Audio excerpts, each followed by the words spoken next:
intervalo após o versículo 1 ao 7 e relacionar a pergunta à dificuldade visual de Jacó. José cuidadosamente alinhou os seus filhos na posição correta para que Manassés recebesse a bênção do filho mais velho, mas foi Jacó que, cruzando os braços, quebrou o protocolo e os procedimentos normais. Na resposta ao protesto de José, Jacó mostrou conhecimento profético. Seria fato histórico que Efraim e Manassés juntos se tornariam o grupo mais poderoso de Israel e que dos dois Efraim seria o mais forte. Oséias referiu-se a todo o reino do norte como Efraim. Gênesis 48 está preocupado em mostrar que tudo isso não era um acidente da história, mas algo planejado e previsto. Nas suas palavras de bênção, o nome José designa os dois meninos. Na sua referência ao anjo, Jacó traz à mente os encontros visíveis de Deus com ele em pontos decisivos na sua vida. Ao longo de toda a sua vida, Jacó havia sido redimido de todo o mal, mas também seja apropriado enxergar aqui uma implicação mais ampla. A redenção na Bíblia começa em um nível físico e esse geralmente é o sentido principal em textos do Antigo Testamento. Mas desde o início, a libertação efetuada por Deus estava ligada a questões de pecado e obediência, de forma que aspectos morais estão implícitos desde o início. Os profetas de Deus, por meio de Jacó, destacaram principalmente a grande prosperidade e a força numérica de duas tribos de José, o que se tornaria um provérbio de Israel. Na declaração final, o retorno do Egito também é prometido e há uma indicação da região em que Efraim se estabeleceria.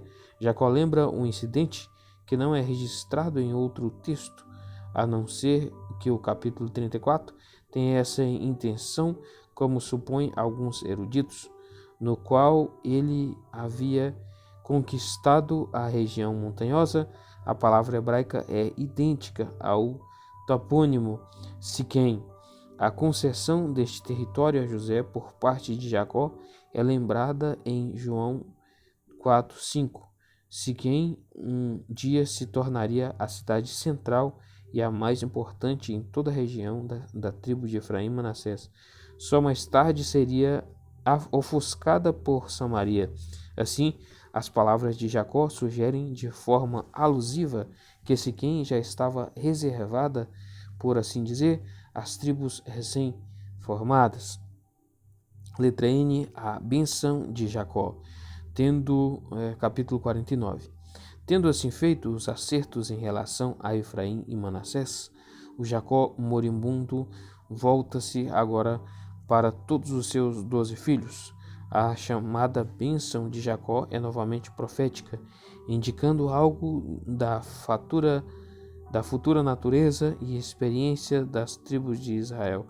As palavras de Jacó não estão meramente prevendo o futuro, mas, em certo sentido, o que estão gerando. Observe como o patriarca fala.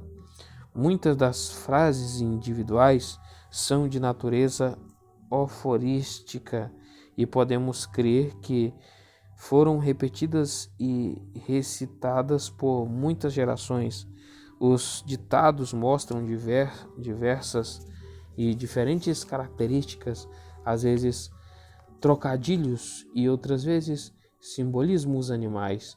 Como é adequado para aforismos, a linguagem é poética, concisa e alusiva, e há mais alguns problemas para o tradutor moderno em virtude da grande antiguidade do hebraico. Os ditados se referem a dias que virão. O período em vida é, em grande parte, a época dos juízes e do início da monarquia. A previsão é somente parcial e toda a seção é suplementada pela bênção de Moisés, Deuteronômio 33. O final dos tempos, como sugerem a tradução da VA não está em vista aqui. Ao lembrar os eventos de 35:22, Jacó prediz a perda da proeminência que Ruben, como primogênito, sofreria entre as tribos de Israel. Ruben praticamente desapareceu como uma tribo no período dos juízes. A capa da liderança não cairia sobre os irmãos na sequência de idade, pois tanto Simeão quanto Levi estavam condenados em virtude da sua violência. Já tinham demonstrado a sua ferocidade em Siquém. Versículo 6 mostra que essa era uma característica constante pela qual eram evitados pelos outros israelitas.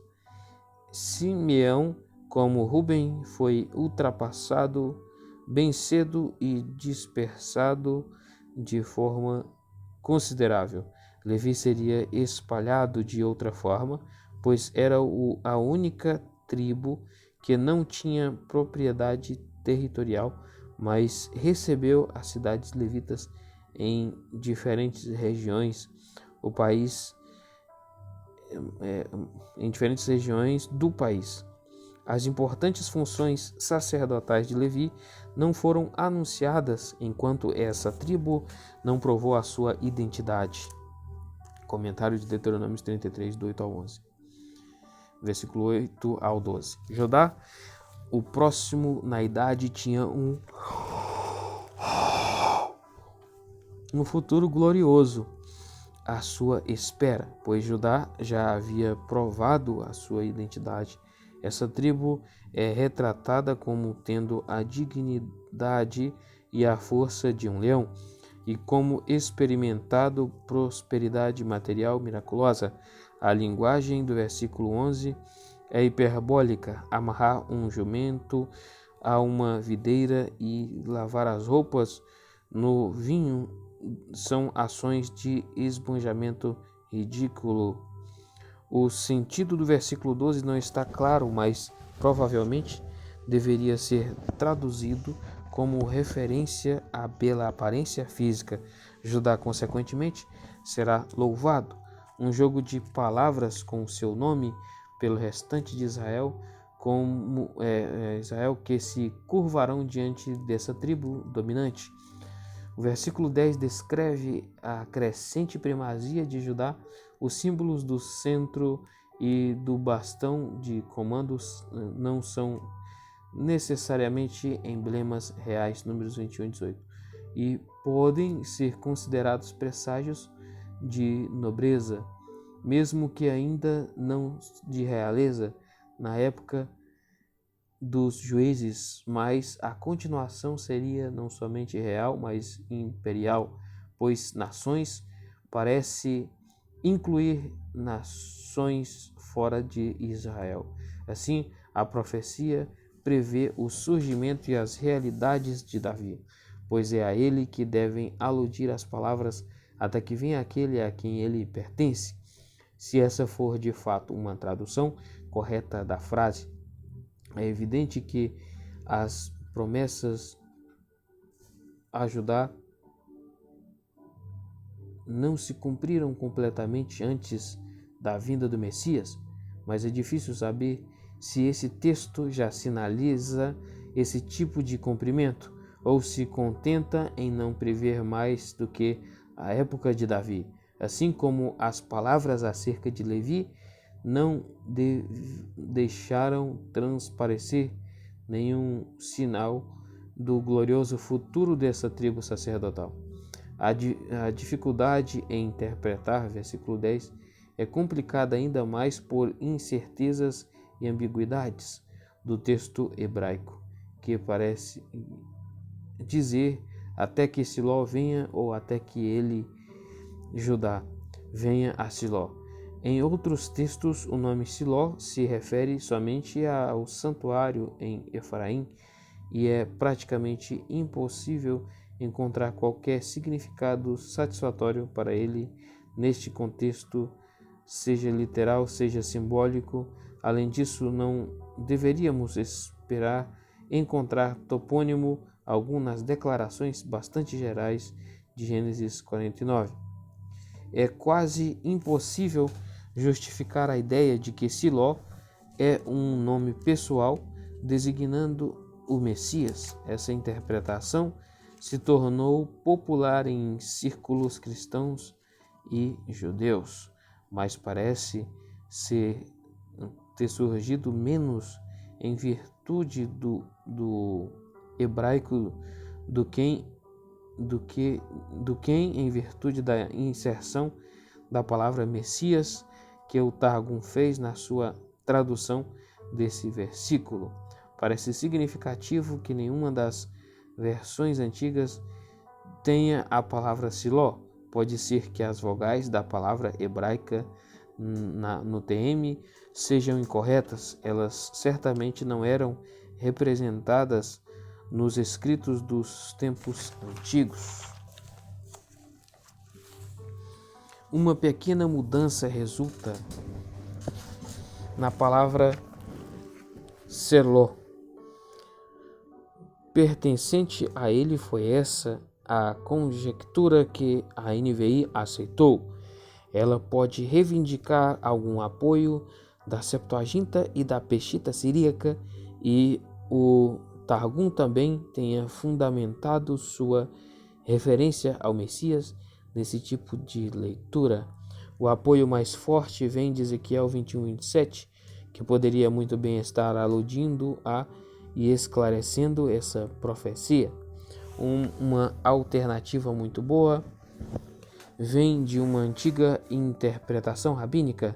Se Siló originariamente fosse duas palavras e não uma, poderia facilmente ver vocalizada como Sailó, tributo a ele. Então a frase significaria até que venha aquele a quem pertence o tributo. Nota de rodapé da NVI. Essa interpretação parece estar ganhando popularidade, aparecendo, por exemplo, na NTLH. A sua principal virtude é que provê um paralelismo muito próximo com a frase seguinte. Observe como a NTLH liga as duas frases. As nações lhe estarão presentes, os povos lhe obedecerão.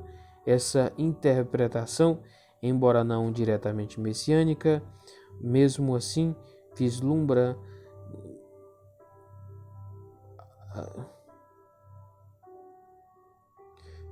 posição real, e não somente sobre Israel, atribuída à tribo de Judá. Os oráculos acerca de Zebulon e Issacar dão um breve testemunho dos efeitos da situação geográfica dessas duas tribos em formação.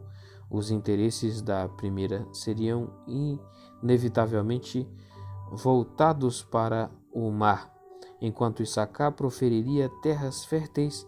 A independência austera, ao estar preparado para suportar o domínio cananeu, faria um forte contraste com Judá.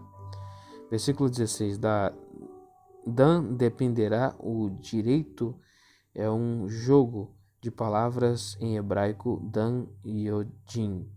No contexto, a frase torna Dan, embora fosse uma tribo tão pequena quanto Issacar, muito mais independente em natureza, governando-se a si mesma e rebatendo qualquer tentativa exterior de invasão e domínio. A carreira de Sansão ilustra de forma vívida esse ponto. O versículo 18 continua um enigma para todos os comentaristas.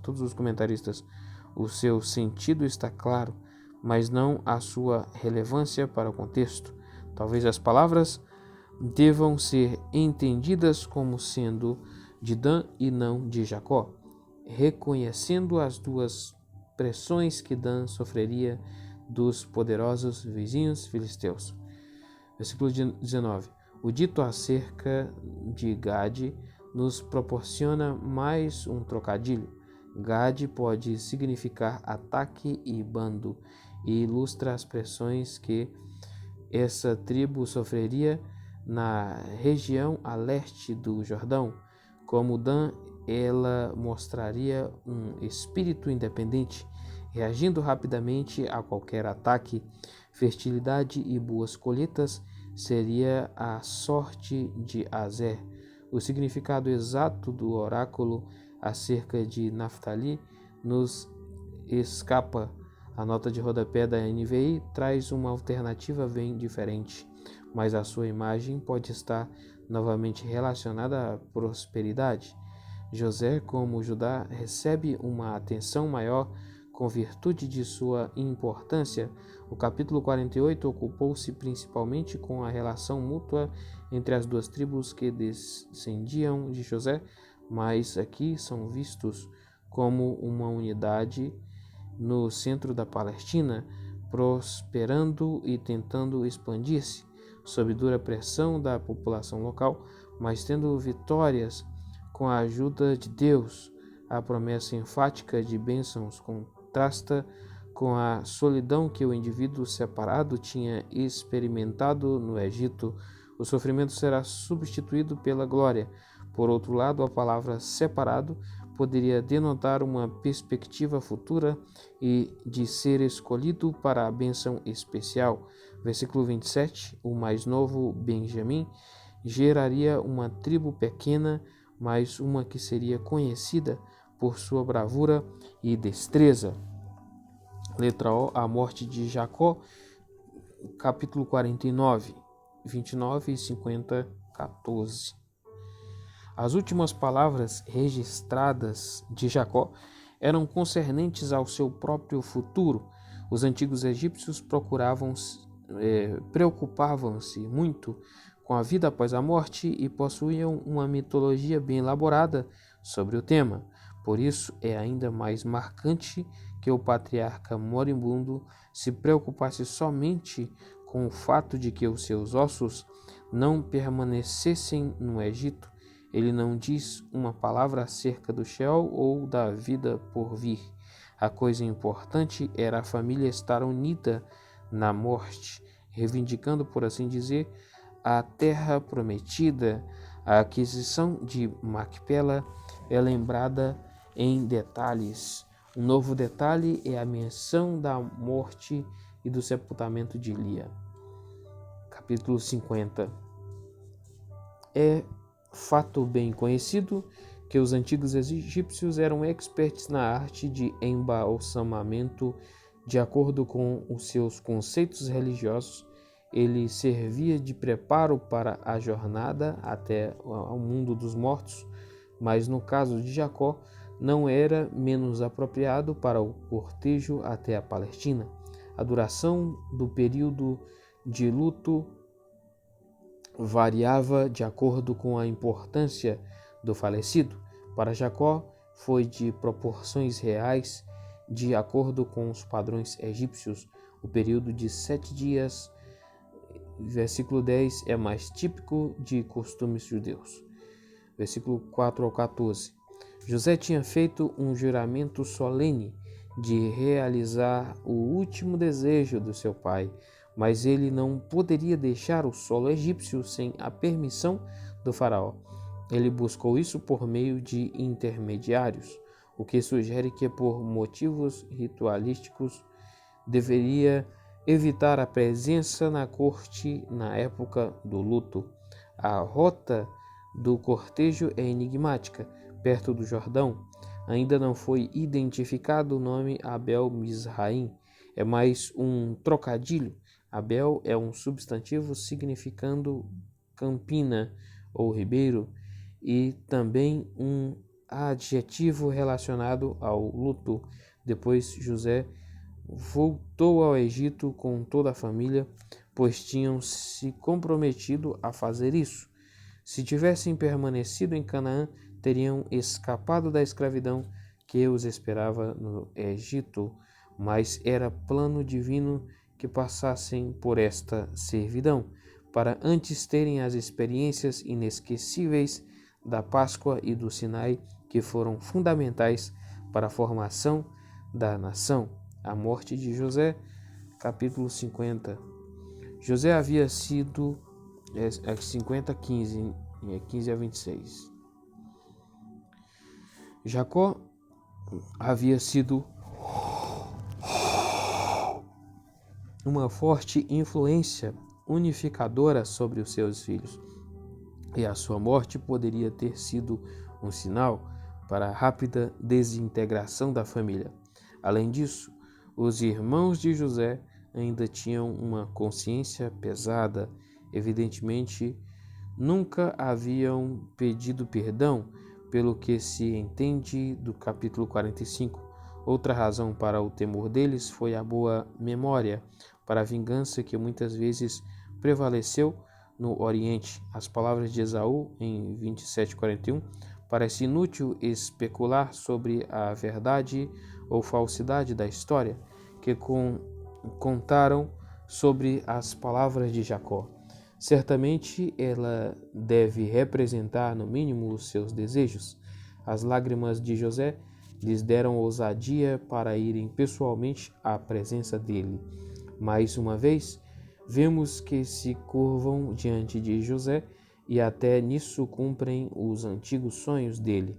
A sua reação é interessante, não há uma palavra relacionada à afeição ou perdão, embora o conforto e encorajamento possam muito bem implicar estes sentimentos, expressões ou não, mas toda a língua de argumentação diz respeito aos propósitos de Deus. A sua pergunta estaria: eu no lugar de Deus? Na versão não nega que ele detém o poder sobre a vida e morte.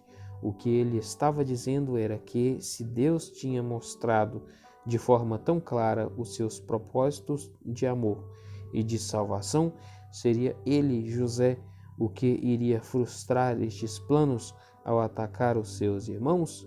Muito pelo contrário disso. Era sua responsabilidade zelar por toda a família, tirando da memória erros do passado. 22-26. A vida de José foi mais breve do que a do seu pai e aparentemente mais breve também do que a dos seus irmãos. Mesmo assim, a duração de 110 anos era plenamente apropriada, visto que era considerada a duração de vida ideal segundo os padrões egípcios, e foi o suficiente para ele ver a terceira geração dos filhos de Efraim. Como um importante ministro egípcio, pode bem ter recebido um funeral oficial de acordo com os padrões egípcios, mas mostrou a determinação de se identificar com o seu povo. Sua declaração final certamente mostra a firme convicção dos planos contínuos de Deus para o seu povo. Deus certamente virá em auxílio de vocês. Suas esperanças seriam realizadas se a história do livro de Gênesis não tivesse continuação. Terminaria numa nota muito triste, mas, na verdade, Gênesis é simplesmente o primeiro volume da história da salvação, e o sarcófago no Egito foi uma promessa para o futuro. Nem a morte nem o Egito poderiam pôr fim à história, pois Deus era um Deus da promessa e o seu povo era constituído de homens de fé. Hebreus 11:22, e de forma mais geral, Hebreus 11:13-16. E aqui terminou então o livro de Gênesis, né?